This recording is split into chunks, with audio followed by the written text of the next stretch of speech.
Very good morning to everyone. मैं विनोद राजपूत आपका अपने परिवार एलिट ज्ञान पर बहुत बहुत स्वागत करता हूं और आज हम डिस्कस करेंगे मोस्ट इम्पोर्टेंट एमसीक्यूज और questions for RRB group D.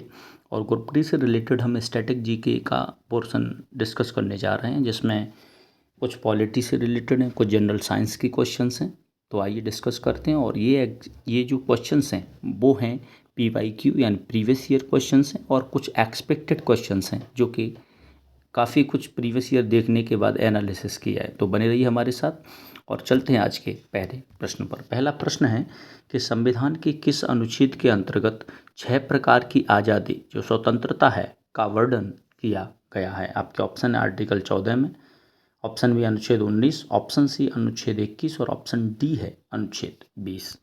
इसका जो राइट आंसर है वो है आपका आर्टिकल 19। आर्टिकल 19 में 6 प्रकार की आज़ादी या स्वतंत्रता की बात कही गई है। अब इसमें कौन सी 6 प्रकार की आज़ादी है? सबसे पहले आपकी अभिव्यक्ति की स्वतंत्रता, यानी आप बोलने की स्वतंत्रता, आप बोल सकते हैं तो फिर आप उसके लिए इकट्ठा हो शांतिपूर्ण सम्मेलन कर सकते हैं। सम्मेलन करने के बाद क्या है, आप कहीं पर भी घूम सकते हैं। घूमने के बाद आपको कहीं पर भी धंधा रोजगार बसने का है, फिर रोजगार करने की स्वतंत्रता है, विचरण करने की स्वतंत्रता। इस प्रकार ऐसी 6 प्रकार की स्वतंत्रताएं हैं जो इसके अंतर्गत दी गई हैं।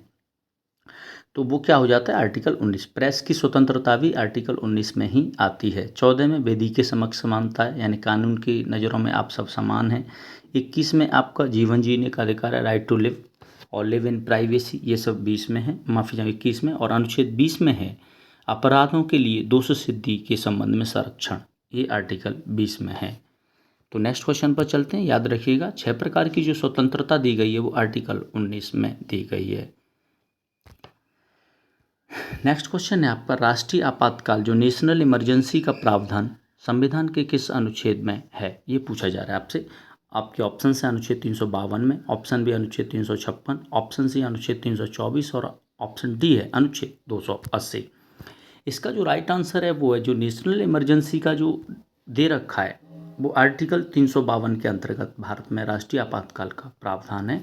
और अब तक भारत में राष्ट्रीय आपातकाल पूछा जाए कितनी बार लगाया जा चुका है, तो 3 बार राष्ट्रीय आपातकाल लगाया जा चुका है, ये भी याद रखिएगा।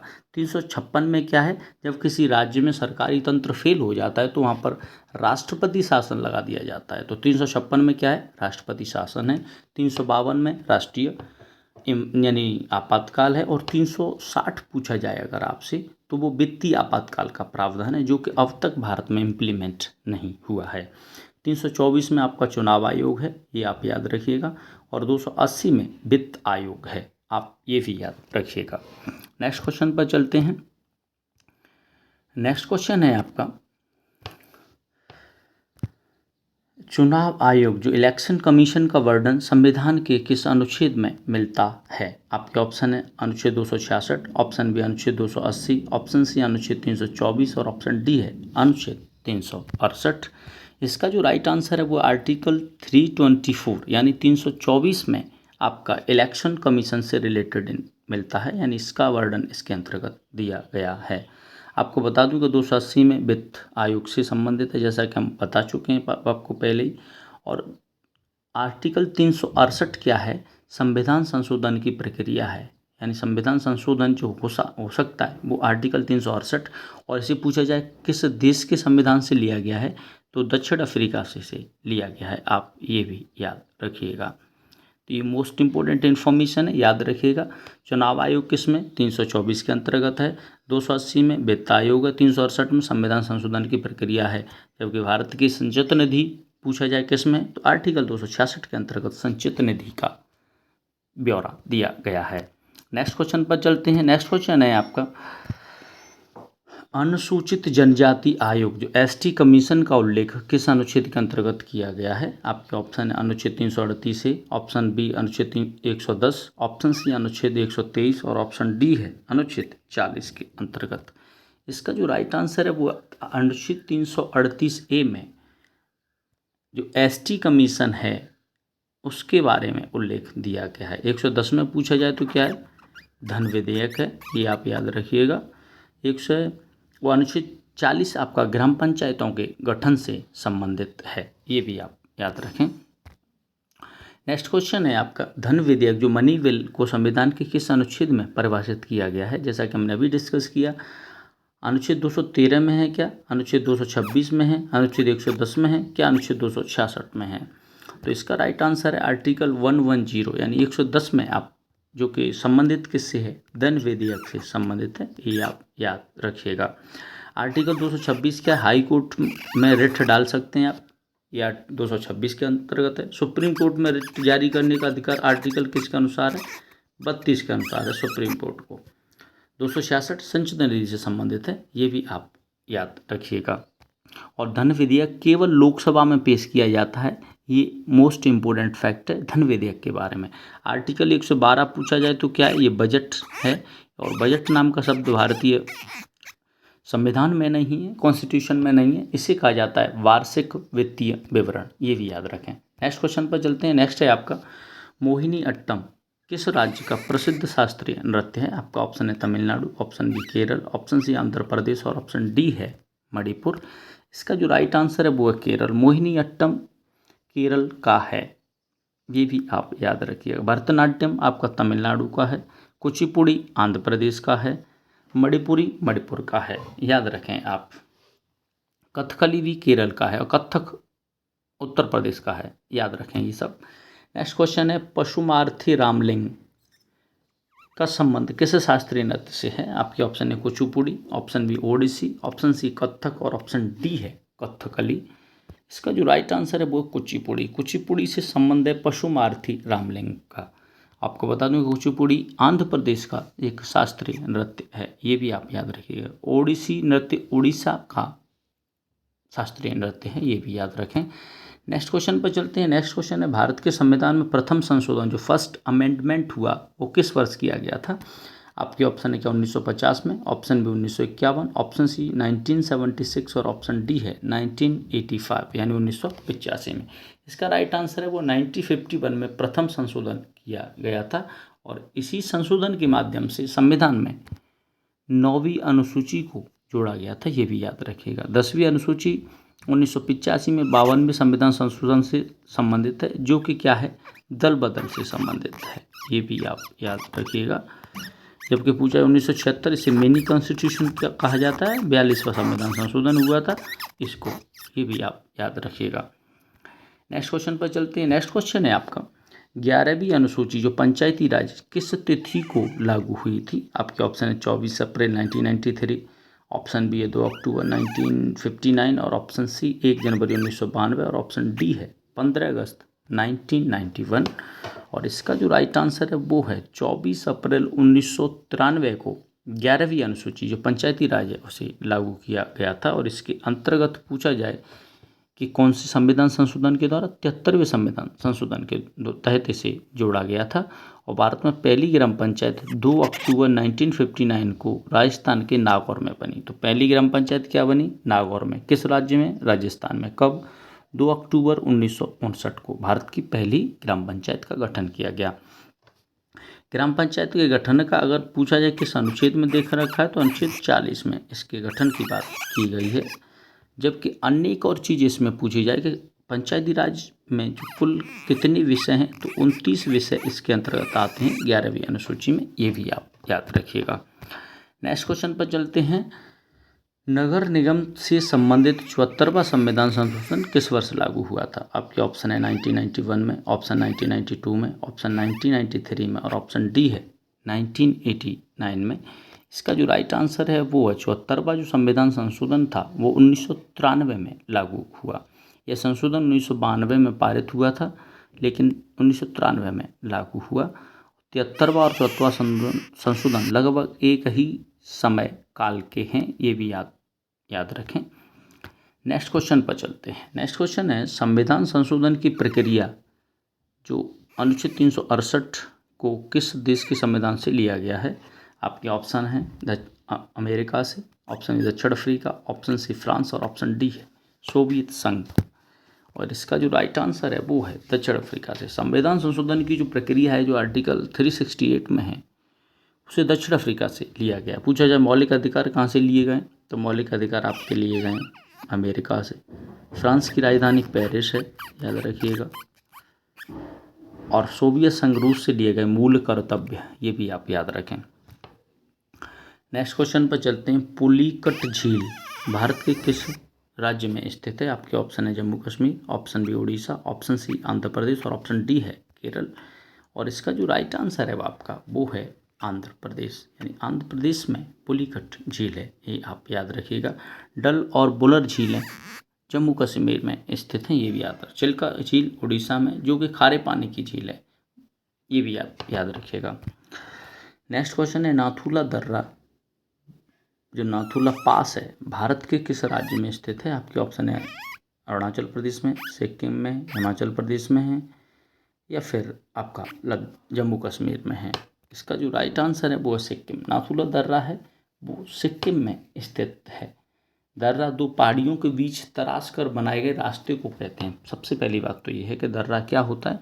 दो पहाड़ों के बीच तराश कर बनाए गए रास्ते को दर्रा कहते हैं। और सिक्किम को 36वें संविधान संशोधन के द्वारा 1975 में पूर्ण राज्य का दर्जा मिला था, आप ये भी याद रखिएगा। नेक्स्ट क्वेश्चन है भांगड़ा नागल परियोजना किस नदी पर है? आपके ऑप्शन है चिनाब पर है, क्या महानदी पर है, ऑप्शन सी क्या सतलुज पर, और ऑप्शन डी क्या वो कावेरी पर है। इसका राइट आंसर है वो सतलुज नदी पर है भांगड़ा नागल परियोजना। यह परियोजना मुख्य रूप से पंजाब राज्य से जुड़ी है। पूछा जाए कि भांगड़ा नागल परियोजना किस नदी पर है, तो भैया वो है सतलुज नदी पर। पूछा जाए किस राज्य से जुड़ी है, तो पंजाब राज्य से यह परियोजना पूरी तरह जुड़ी हुई है। सलाल, दुलहस्ती और बगलीहार परियोजना ये पूछा जाए किस पर है, तो चिनाब नदी पर है, ये भी आप याद रखें। नेक्स्ट क्वेश्चन पर चलते हैं।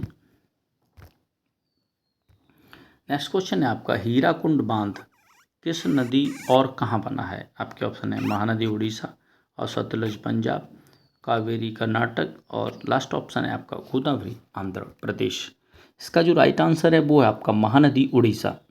महानदी उड़ीसा में है हीराकुंड बांध। यह भारत में सबसे महत्वपूर्ण और बड़े बांधों में से एक है। ये मोस्ट इम्पोर्टेंट फैक्ट है कि भारत का सबसे महत्वपूर्ण और सबसे बड़े बांधों में एक है। चिल्का झील भी उड़ीसा राज्य में ही स्थित है, ये भी आप याद रखिएगा। नेक्स्ट क्वेश्चन पर चलते हैं। टिहरी बांध किन दो नदियों के संगम पर बना हुआ है? आपके ऑप्शन है गंगा और यमुना, ऑप्शन भागीरथी और अलकनंदा, ऑप्शन सी भागीरथी और भीलगंगा और ऑप्शन डी है सतलुज और ब्यास। इसका राइट आंसर है वो भागीरथी और भीलगंगा दोनों नदियों के संगम पर बना हुआ है टिहरी बांध, याद रखें। भागीरथी और अलकनंदा मिलकर अगर पूछा जाए किसका निर्माण करती हैं, तो वो गंगा का निर्माण करती हैं, ये भी याद रखिएगा। पटना शहर गंगा नदी के किनारे बसा हुआ है। पूछा जाए कि पटना किस नदी के किनारे बसा है, तो गंगा के किनारे बसा हुआ है। राणा प्रताप सागर बांध किस नदी पर बना है? आपके ऑप्शन है Tapti, option B Chambal, option C Luni और ऑप्शन डी है कृष्णा। इसका राइट आंसर है वो चंबल नदी पर बना हुआ है राणा प्रताप सागर बांध। यह एक चंबल नदी घाटी परियोजना है और एक महत्वपूर्ण हिस्सा है। जवाई बांध लूनी नदी पर है। पूछा जाए जवाई बांध किस नदी पर है, तो लूनी नदी पर है, ये भी आप याद रखें। नेक्स्ट क्वेश्चन है आपका मेजा या मौजा बांध का निर्माण किस नदी पर हुआ है? आपके ऑप्शन है काठोरी या कोठारी नदी, option B Mahanadi, option C Godavari और ऑप्शन डी है कावेरी। इसका जो राइट आंसर है वो काठोरी या कोठारी नदी पर है मौजा बांध। यह बांध पूछा जाए कि कौन से राज्य में है, तो ये राजस्थान के क्षेत्र में एक महत्वपूर्ण जल संरचना है। काकरापारा परियोजना ताप्ती नदी से संबंधित है। पूछा जाए काकरापारा किस नदी से है, तो ताप्ती से संबंधित है। नेक्स्ट क्वेश्चन पर चलते हैं। शिव समुद्रम जलप्रपात परियोजना किस राज्य में है? आपके ऑप्शन है Tamil Nadu, option B Karnataka, option C Andhra Pradesh और ऑप्शन डी है केरल। इसका राइट आंसर है वो कर्नाटक।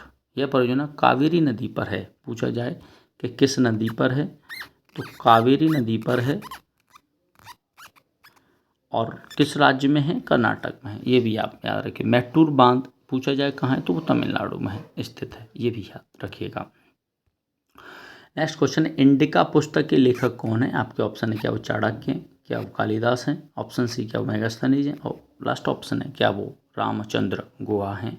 इसका राइट आंसर है वो है का इंडिका रॉट बाय मेगास्थनीज। ठीक है, ये आप याद रखिए। चाणक्य ने जो प्रसिद्ध पुस्तक अर्थशास्त्र है वो चाणक्य ने लिखी, जो कि राजनीति शास्त्र से संबंधित है, क्योंकि कालिदास की बहुत सारी हैं, रघुवंशम हैं, कुमार संभव आदि उनकी रचनाएं हैं। नेक्स्ट क्वेश्चन पर चलते हैं। रघुवंशम और कुमार संभव नामक प्रसिद्ध पुस्तकें किसकी हैं? आपके ऑप्शन है मेगास्थनीज की हैं, कालिदास की हैं, अज्ञेय की हैं, फणीश्वर नाथ रेणु की हैं। इसका जो राइट आंसर है वो है कि ये सब जो बुकें हैं, चाहे वो रघुवंशम हों और कुमार संभव हों नामक ये प्रसिद्ध पुस्तकें हैं, वो कालिदास के द्वारा लिखी गई हैं। ये दोनों संस्कृत साहित्य के महान महाकाव्य हैं। पूछा ये क्या है, तो महाकाव्य हैं। अज्ञेय ने कितनी नावों में कितनी बार, पूछा जाए कि कितनी नावों में कितनी बार किसके द्वारा लिखी गई है, तो अज्ञेय के द्वारा लिखी गई है, ये भी याद रखिएगा। नेक्स्ट क्वेश्चन है the serpent and the rope. The serpent and the rope पुस्तक के रचयिता कौन है? आपके ऑप्शन है Chetan Bhagat, option Raja Rao, option Ruskin Bond और ऑप्शन डी है मनोहर मालगांवकर। इसका राइट आंसर है वो राजा राव के द्वारा लिखी गई द सर्पेट एंड द रोप। इस उपन्यास के लिए उन्हें साहित्य जगत में काफ़ी पहचान भी मिली है राजा राव को। चेतन भगत की एक अन्य पुस्तक है हाफ गर्लफ्रेंड, ये भी आप याद रखिएगा। नेक्स्ट क्वेश्चन है अंग्रेजी के लिए साहित्य अकेदमी पुरस्कार प्राप्त करने वाली नयनतारा सहगल का संबंध किस क्षेत्र से है? आपका ऑप्शन है नृत्य से है, क्या उपन्यास और साहित्य से हैं, ऑप्शन सी राजनीति से हैं और ऑप्शन डी है क्या वो खेल से हैं, स्पोर्ट्स से हैं। इसका जो राइट आंसर है वो आपका उपन्यास या साहित्य से संबंधित है नयनतारा सहगल। उन्हें उनके अंग्रेजी उपन्यासों के लिए एक प्रतिष्ठित पुरस्कार दिया गया। A bend in the Ganges Manohar Malgaonkar ने लिखी है, ये भी याद रखिएगा। नेक्स्ट क्वेश्चन है a bend in the Ganges या गैंग्स है, वैसे तो ये गलत थोड़ा सा हो गया है, गैंग्स है। A bend in the Ganges नामक उपन्यास के लेखक कौन है? आपके ऑप्शन है Khushwant Singh, option Salman Rushdie, option C है मनोहर मालगांवकर और ऑप्शन डी है अरविंद अड़ेगा। इसका जो राइट आंसर है वो मनोहर मालगांवकर के द्वारा लिखी गई है a bend in the Ganges, याद रखिएगा। A train to Pakistan Khushwant Singh ने लिखी है। अरविंद अड़ेगा जी का एक उपन्यास है द वाइट टाइगर, याद रखिएगा। नेक्स्ट क्वेश्चन है सौरमंडल में किस ग्रह को पीला ग्रह या येलो प्लेनेट कहा जाता है? आपके ऑप्शन है क्या शुक्र है, ऑप्शन बी मंगल, ऑप्शन सी शनि और ऑप्शन डी है बृहस्पति। इसका राइट आंसर वो बृहस्पति को पीला ग्रह कहा जाता है। और पूछा जाए लाल ग्रह क्या है, तो मंगल को लाल ग्रह कहा जाता है ऑक्साइड की अधिकता के कारण। शनि को काला ग्रह कहा जाता है और अरुण को हरा ग्रह कहा जाता है, ये भी आप याद रखिएगा। नेक्स्ट क्वेश्चन, नेक्स्ट है आपका मंगल ग्रह जो मार्स के दो उपग्रहों का नाम क्या है? आपके ऑप्शन है टाइटन और गैनीमेड, ऑप्शन ए फोबोस और डीमोस या डेमोस और फाइबोस, ऑप्शन सी है चंद्रमा और यूरोपा और ऑप्शन डी है कैलिस्टो और टाइटन। इसका राइट आंसर है वो फोबोस और डीमोस हैं, मंगल ग्रह के दो उपग्रह। बुध और शुक्र का कोई भी उपग्रह नहीं है, मोस्ट इम्पोर्टेंट है, याद रखिएगा। नेक्स्ट क्वेश्चन है सौरमंडल के किस ग्रह को काला ग्रह या ब्लैक प्लैनेट कहा जाता है? आपके ऑप्शन है क्या अरुण है, ऑप्शन डी क्या Varun, option C Shani, option D है बृहस्पति। इसका राइट आंसर हो जाता है शनि। शनि को ब्लैक प्लैनेट कहा जाता है, जबकि पीला प्लैनेट पूछा जाए तो बृहस्पति को कहा जाता है। यूरेनस को हरा ग्रह कहा जाता है, शुक्र को गर्म ग्रह कहा जाता है, ये भी आप याद रखिएगा। नेक्स्ट क्वेश्चन है आपका प्लूटो को ग्रहों की श्रेणी से किस वर्ष हटा दिया गया था? आपके option 2002, option B 2006, option C 2011, option D है 2017। इसका राइट आंसर है वो 2006 में प्लूटो को ग्रहों की श्रेणी से हटा दिया गया था। और अब सौरमंडल में कुल 8 ग्रह हैं, इससे पहले 9 थे। अब सौरमंडल का 5वां सबसे बड़ा पृथ्वी पूछा जाए कि कौन सा है, सौरमंडल का 5वां सबसे बड़ा ग्रह है, ये भी आप याद रखिएगा। पृथ्वी को अपनी धुरी पर घूमने जो रोटेशन के कारण क्या होता है? आपका ऑप्शन है मौसम परिवर्तन, दिन और रात, ज्वार भाटा या फिर ग्रहण। इसका जो राइट आंसर है वो है दिन और रात। पृथ्वी को अपनी धुरी पर घूमने में जो रोटेशन होता है उसके कारण दिन और रात होते हैं। यदि पृथ्वी घूमना बंद कर दे तो दिन और रात नहीं होंगे। माफ़ी चाहूँगा, पृथ्वी 23 घंटे 56 मिनट और 4.9 सेकंड में एक चक्कर पूरा करती है। ये भी आप याद रखिएगा। नेक्स्ट क्वेश्चन पर चलते हैं। नेक्स्ट है आपका सूर्य के बाद पृथ्वी का सबसे निकट तारा जो क्लोजेस्ट स्टार कौन सा है? आपके ऑप्शन है सीरियस, ऑप्शन बी है प्रोक्सिमा सेंचुरी, ऑप्शन सी ध्रुव तारा, ऑप्शन डी है अल्फा सेंचुरी। इसका जो राइट आंसर है वो प्रोक्सिमा सेंचुरी है, सबसे निकटतम तारा। सूर्य का आकार पृथ्वी से पूछा जाए कितना बड़ा है तो 1 से 9 गुना बड़ा है। याद रखिएगा, पूछा जाए कि जो पृथ्वी है वो सूर्य से या सूर्य पृथ्वी से कितना बड़ा है तो 1 से 9 गुना बड़ा है। और पृथ्वी का एकमात्र अगर प्राकृतिक उपग्रह पूछा जाए तो वो केवल चंद्रमा है और कोई भी नहीं। और जबकि उसके निकटतम तारा पूछा जाए सूर्य पृथ्वी के बाद तो प्रोक्सिमा सेंचुरी, ये भी याद रखिएगा। नेक्स्ट क्वेश्चन है आपका दोहरिया का युद्ध जो बैटल ऑफ दोहरिया किस वर्ष लड़ा गया था? आपके option 1194, option B 1532, option C 1565 और ऑप्शन डी है 1764। इसका राइट आंसर है वो 1532 में दोहरिया का युद्ध लड़ा गया था। राक्षस तांगड़ी तालीकोटा का युद्ध 1565 में हुआ था। ये भी आप याद रखें। चंदावर का युद्ध हुआ 1194 में, ये भी आप याद रखें। नेक्स्ट क्वेश्चन है ट्रैफलगर का युद्ध जो बैटल ऑफ ट्रैफलगर किस वर्ष हुआ था? आपके option 1805, option B 1757, option 1761, option D है 1845। इसका जो राइट आंसर है वो है आपका 1805। जो ट्रैफलगर का युद्ध हुआ था 1805 में। मास्की का युद्ध 1020 में हुआ था, ये भी आप याद रखें। और प्लासी का युद्ध 1757 में हुआ था, ये भी आप याद रखिएगा।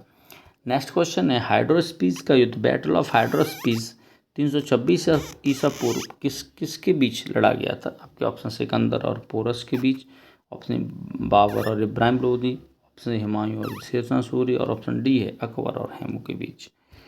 इसका राइट आंसर है वो सिकंदर और पेरिस के बीच हाइड्रोस्पीस का युद्ध हुआ था। सिकंदर भारत में लगभग 19 महीने रहा और आंधी की तरह आकर तूफान की तरह चला गया। बाबर और इब्राहिम लोदी के बीच पानीपत का पहला युद्ध 1526 ईस्वी में हुआ था, ये भी फैक्ट है, याद रखिएगा। नेक्स्ट क्वेश्चन है पहला सिख युद्ध फर्स्ट सिख वॉर किस समयावधि में हुआ था? आपके ऑप्शन 1746 से 48, ऑप्शन बी 1839 से 42, ऑप्शन सी है 45 से 46 और ऑप्शन डी है 48 से 49। इसका जो राइट आंसर है आपका वो है 1845 से 46 के बीच पहला सिख युद्ध हुआ था, ये भी याद रखिएगा। दूसरा सिख 1848 में हुआ और पूछा जाए कर्नाटक का प्रथम युद्ध 1746 से 48 में लड़ा गया था, ये भी आप याद रखिएगा।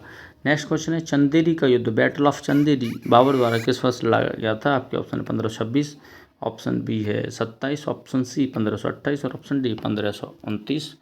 इसका जो राइट आंसर है वो है 1528 में। 1528 में बाबर ने चंदेरी का युद्ध लड़ा था। बाबर ने युद्ध कुल लड़े पानीपत का प्रथम 1526 को, खानवा का 1527, चंदेरी 1528 और घाघरा 1529 में लड़ा। 1530 में बाबर की मृत्यु हो गई थी, ये भी याद रखें आप। नेक्स्ट क्वेश्चन है प्लासी का युद्ध 1757 को टेक्स्ट में अन्य किस नाम से संबोधित किया जाता है? ये भी आप से पूछा गया। आपका मैच फिक्सिंग युद्ध, ऑप्शन रक्तहीन क्रांति, ऑप्शन सी महान विद्रोह, ऑप्शन सी स्वतंत्रता संग्राम। इसका राइट आंसर है वो है मैच फिक्सिंग युद्ध था। यानी इस युद्ध के अंग्रेजों ने भारत पर अपनी पकड़ मजबूत कर ली थी।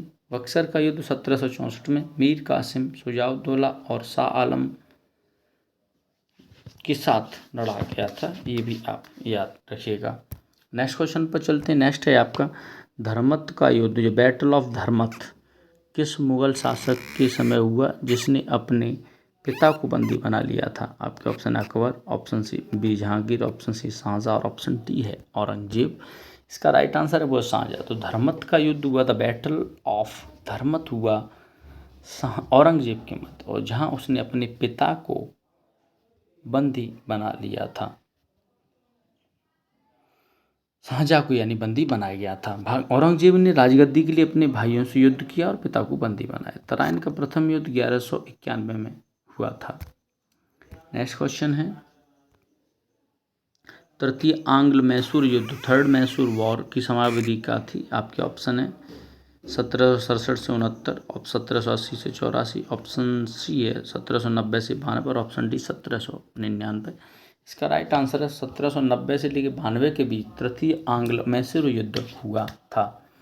चौथे मैसूर युद्ध में टीपू सुल्तान मारा गया था। पूछा जाए कि कौन से युद्ध में टीपू सुल्तान मारा गया था, तो चौथे युद्ध में टीपू सुल्तान मारा गया था। नेक्स्ट क्वेश्चन है आपका, जूध का युद्ध, जो बैटल ऑफ जूध किस वर्ष लड़ा गया? आपके ऑप्शन है 1191 में, ऑप्शन है 1192, ऑप्शन सी 1210, ऑप्शन डी है 1215। इसका राइट आंसर है वो है 1210 में जूध का युद्ध लड़ा गया था। और तराइन का तीसरा युद्ध पूछा जाए कब लड़ा गया, 1215-16 में लड़ा गया था। चंदावार का युद्ध 1194 में लड़ा गया था। ये भी आप याद रखें। नेक्स्ट क्वेश्चन है, पानीपत की तीसरी लड़ाई, थर्ड बैटल ऑफ पानीपत किस वर्ष हुई थी? आपके ऑप्शन है 1526, ऑप्शन 1556, ऑप्शन सी 1761 और ऑप्शन डी है 1764। इसका राइट आंसर है वो 1761 में पानीपत की तीसरी लड़ाई लड़ी गई। आपको बता दूं पानीपत का प्रथम युद्ध हुआ था 1526 में और दूसरा 1556 में अकबर और हैमू के मध्य, पहला इब्राहिम लोदी और बाबर के मध्य, और अंतिम जो तीसरा पानीपत की 1761 की लड़ाई 1764 में बक्सर का युद्ध हुआ था। ये भी आप याद रखिएगा। नेक्स्ट क्वेश्चन पर चलते हैं। नेक्स्ट है आपका, मांडू महोत्सव, मांडू जो फेस्टिवल है भारत के किस राज्य में मनाया जाता है? आपके ऑप्शन है असम में, option B Goa, option C Meghalaya और ऑप्शन डी है त्रिपुरा। इसका राइट आंसर है वो गोवा। मांडू जो महोत्सव है वो गोवा में मनाया जाता है। इसे सनबर्न फेस्टिवल के नाम से भी जाना जाता है गोवा में। माजुली महोत्सव असम में मनाया जाता है, ये आप याद रखिएगा। नेक्स्ट क्वेश्चन है, माजुली महोत्सव फेस्टिवल किस राज्य में मनाया जाता है? आपके ऑप्शन है Assam, option B Manipur, option C Mizoram और ऑप्शन डी है नागालैंड। इसका जो राइट आंसर है वो असम में। माजुली महोत्सव असम में सेलिब्रेट किया जाता है। अम्बुबाची का जो मेला है वो भी असम गुवाहाटी में कामाख्या मंदिर से जुड़ा है। पूछा जाए अम्बुबाची मेला जो सेलिब्रेट किया जाता है वो किससे जुड़ा है, तो कामाख्या मंदिर से जुड़ा हुआ है। ये भी आपने चापचारकुट मिजोरम में मनाया जाता है, ये भी आप याद रखिएगा। नेक्स्ट क्वेश्चन है, वंगाला उत्सव, जो वंगाला उत्सव है किस उत्तर पूर्वी राज्य में मनाया जाता है? आपके ऑप्शन है त्रिपुरा में, option B Meghalaya, option C Manipur और ऑप्शन डी है असम। जो वंगाला पूछा जाए कहाँ, तो वो मेघालय में मनाया जाता है। खर्ची पूजा त्यौहार त्रिपुरा का प्रमुख त्यौहार है। पूछा जाए खर्ची पूजा त्यौहार है वो कहाँ सेलिब्रेट किया जाता है, तो त्रिपुरा में। याओसांग त्यौहार मणिपुर में मनाया जाता है। नेक्स्ट क्वेश्चन है, याओसांग त्यौहार मुख्य रूप से किस राज्य में मनाया जाता है? आपके ऑप्शन है मिजोरम, ऑप्शन बी है आपका मणिपुर, ऑप्शन सी है मेघालय और ऑप्शन डी है सिक्किम। इसका राइट आंसर है वो मणिपुर। याओसांग मणिपुर में मनाया जाता है। चापचारकुट मिजोरम का है, मैं पहले ही आपको बता चुका हूँ। नेक्स्ट है, एशिया का पहला फ्लोटिंग फेस्टिवल किस शहर में आयोजित किया जाता है? आपके ऑप्शन है क्या फरीदाबाद है, option Mandsaur, option C Jaipur, option D है पटना। इसका जो राइट आंसर है वो है मंदसौर में। एशिया का पहला जो फ्लोटिंग फेस्टिवल है वो मंदसौर में मनाया जा रहा है। और मंदसौर पूछा जाए कहाँ है, तो ये मध्य प्रदेश का एक शहर है। सूरजकुंड अंतर्राष्ट्रीय शिल्प मेला फरीदाबाद हरियाणा में सेलिब्रेट किया जाता है। नेक्स्ट क्वेश्चन है, पालकी त्यौहार भारत के किस राज्य में मनाया जाता है? आपके option Maharashtra, option B Gujarat, option C Rajasthan और ऑप्शन डी है कर्नाटक।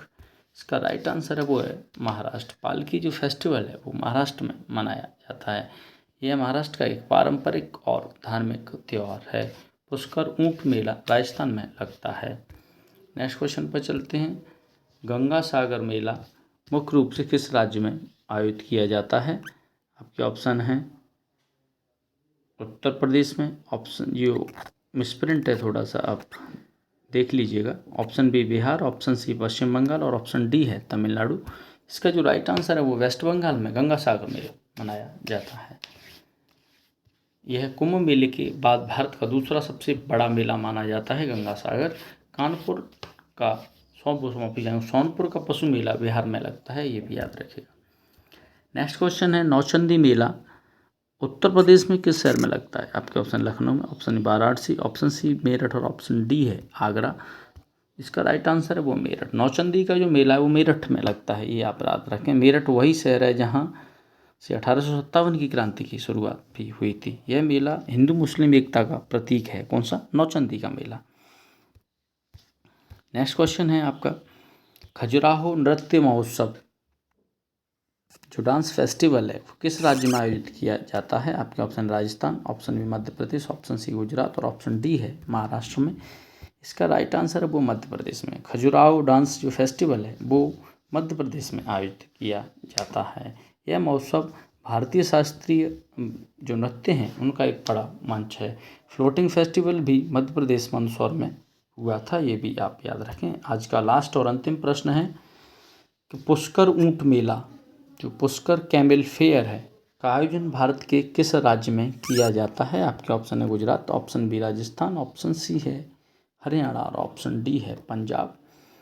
इसका जो राइट आंसर है वो है राजस्थान। आपको बता दूं कि यह विश्व के सबसे बड़े ऊंट मेलों में से एक मेला है, पुष्कर ऊंट मेला, जो कि राजस्थान में है। सूरजकुंड मेला हरियाणा में आयोजित किया जाता है। तो ये थे आज के मोस्ट टॉप क्वेश्चंस, टॉप 50। बाकी बने रहिए हमारे साथ। ऐसे ही क्वेश्चंस अगर आप इनका पीडीएफ चाहते हैं तो पीडीएफ के लिए पीडीएफ का लिंक इस वीडियो के डिस्क्रिप्शन में आपको मिल जाएगा। बाकी आप डायरेक्ट हमारा टेलीग्राम चैनल ज्वाइन कर सकते हैं, टोटल जीके डोज। वहाँ आप ऐसी बहुत सारी ढेर सारी पीडीएफ प्राप्त कर सकते हैं। टॉप 500, टॉप 1000, साइंस का है अलग से, हिस्ट्री पॉलिटी सबका अलग से आपको पीडीएफ प्रोवाइड मिल जाएंगी। तो आप टोटल जीके डोज हमारा जो टेलीग्राम पर है पेज, उसे फॉलो कर लीजिएगा और वहाँ से आप पीडीएफ प्राप्त कर सकते हैं। बाकी वीडियो अगर पसंद आए तो एक लाइक, शेयर और चैनल को सब्सक्राइब जरूर करें। आपका एक लाइक, एक सब्सक्राइब हमें काफ़ी मोटिवेट करेगा इन सब के लिए। Thank you.